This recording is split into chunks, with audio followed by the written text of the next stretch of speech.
Hi friends. இப்போ மகான இது பார்க்க போகிறோம். மகான இதில் வந்துட்டு நம்ம காவேரி இருக்காங்களே, சைனை போட்டுட்டு எதுக்கு போடுறோம் ஏது போடுறோன்னு தெரியாமலே, என்ன அடுத்த ப்ராசஸ் டைவர்ஸ் தானே, நீங்கள் அப்ளை பண்ணிக்கோங்க, நான் எங்கே வேணால் சைன் பண்ணுவேன், நான் எப்படி வேணால் சைன் பண்ணுவேன்னு சொல்ல, அட எருமை ஆர்வ கோளாறு, நீ ஏன்டி இப்படி நினைக்கிறேன், நீ எப்பொழுதும் ஆர்வ கோளாறுடின்னு சொல்ல, என்னை வாடி போடின்னு கூப்பிட்ற வேலை வச்சுக்கிட்டேன், அவ்வளோதான் செஞ்சுருவேன், சொருகிடுவேன், அந்த மாதிரி ஆயிடுச்சு.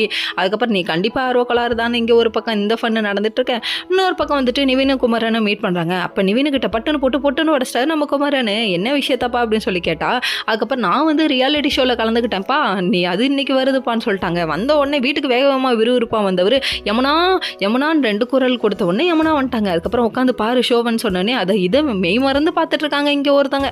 அதுக்கப்புறம் இவங்க கங்காவுக்கு அலாரம் அடிக்க, கங்காட்ட சொல்ல, கங்கா ஓப்பன் பண்ணி அதை பார்க்க பூரிச்சு போயிட்டேமா, அந்த ரேஞ்சுக்கு போயிடுச்சுங்க. பொண்டாட்டியை பற்றி அந்த அளவுக்கு பெருமையாக பேசுகிறாரு. ஆமாங்க, நான் பொண்டாட்டி தாசன் தாங்க, பொண்டாட்டி தாங்க எனக்கு உயிர் அப்படின்னு சொல்லிட்டாரு. மித்ததெல்லாம் எனக்கு எதுவுமே இல்லைன்ற ரேஞ்சுக்கு பேசிட்டாரு. அது மட்டுமா, நம்ம வந்து வீட்டை விட்டு வெளியே போயிட்டாலே யார் முன்னாடியும் பொண்டாட்டி தாசன்னு சொல்லவே மாட்டாங்க. 1000 பேர், அதுவும் ரியாலிட்டி ஷோவில் வந்து பொண்டாட்டி தாசன்னு சொல்கிறேன்னா நீ வேற லெவல்ப்பா. இப்படி இருக்க ரியல் லைஃப்பில் மட்டும் இல்லைங்க, ரியல் லைஃப்பில் இருக்க ஆண்களுக்கும் ஒரு சல்யூட் அடிக்கணும். சல்யூட் அடிச்சிருவோமா, அந்த ரேஞ்சுக்கு போயிடுச்சுங்க. அதுக்கப்புறம் பார்த்தா ஒரு வழியாக இதெல்லாம் கேட்டோன்னே பூரிச்சு போயிட்டாங்க. நம்ம காவேரியும் விஜயும் நான் உடனே மாமாவை பார்த்தா அவனு போகலாம் அப்படின்னு சொல்ல, அதுக்கப்புறம் இவங்க இருந்துட்டு கண்டிப்பாக நான் கூட்டு போகிறேன் வாங்கன்னு சொல்லிட்டு இவங்க கிளம்புறாங்க. ஆன்ட்டி வரீங்களா அப்படின்னு சொல்லி கேட்க, நீங்கள் சின்ன சிறுசுக்குப்பா, நீங்கள் போயிட்டு வாங்கப்பா அப்படின்னு சொல்லிட்டாங்க. அதுக்கப்புறம் இவங்க கிளம்பணும் ஒரு பக்கம் கிளம்புறாங்க. இதை பார்த்தோன்னே பார்த்தீங்களா எங்கள் மாமா இப்படி இருக்காருன்னு சொல்லிட்டு யமுனா ஒரு பக்கம் கோல் போடலாம் ட்ரை பண்ணாங்க. அதுக்கப்புறம் நோஸ் கட் பண்ணி விட்டு கிளம்பிட்டாரு நம்ம நிவின்னு.